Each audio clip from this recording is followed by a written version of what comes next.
Биз көрүп жаткан көзгө көрүнүп турган оорулар, мисалы үчүн рактан түзүлгөндөр дагы болушу мүмкүн, алар дагы угуп жүрөсүздөр.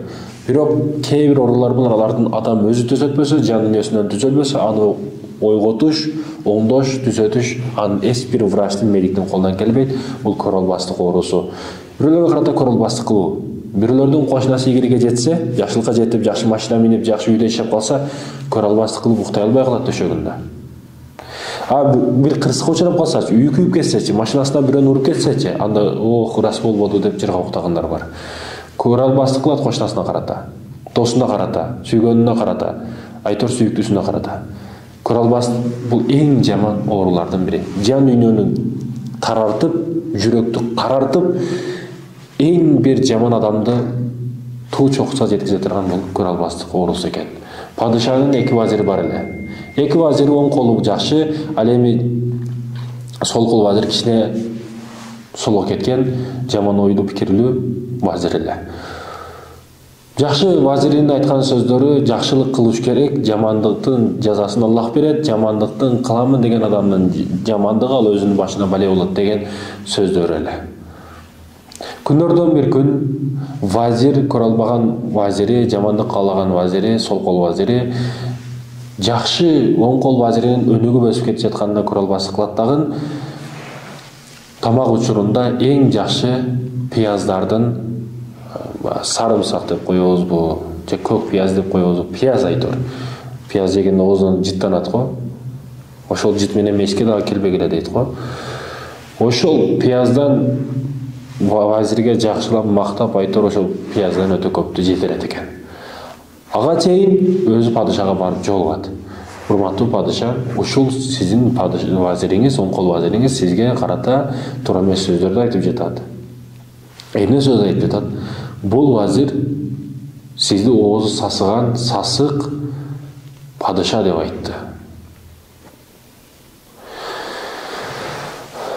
Падыша ишенген жок. Жакшы вазирине ишенет себеби. Бул ишенбестигин дагы билип туруп, кошумча дагы бир пландар түзүп келген да бул куу вазири. Ишенбесеңиз чакырдыңыз, чакырганыңызда сиздин алдыңызга келип оозун бекитип сүйлөйт. Макулана деп чакыртып келишет, баягы жакшы вазир чакыртып келсе, ал пиязды көбүрөөк жеп алган.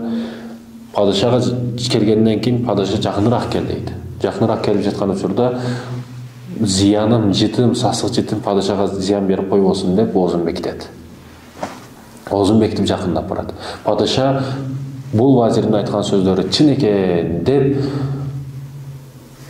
бир кагазга бир нерселерди жазат дагы жакшы вазирдин колуна берет. Муну алгын дагы ошол башкестердин алдына бар дейт. Бул жолдо кетип жатып жаман вазири мени ушунчалык кылган жамандыктарым буга таасир кылбаптыр, бул кайрадан жыргаптыр, бир сүйүнчү акча дагы алган окшойт, колунда кат, аны алышым керек, мага болуш керек ала сүйүнчү кат деп баягы катты мага бер, мен жеткиziп беремин дейт. Жакшы вазири эми жүрөгү бош, кеңири, мындай түз да, жаман ой жок, макулана деп катты берет. Катты алып кетет ал.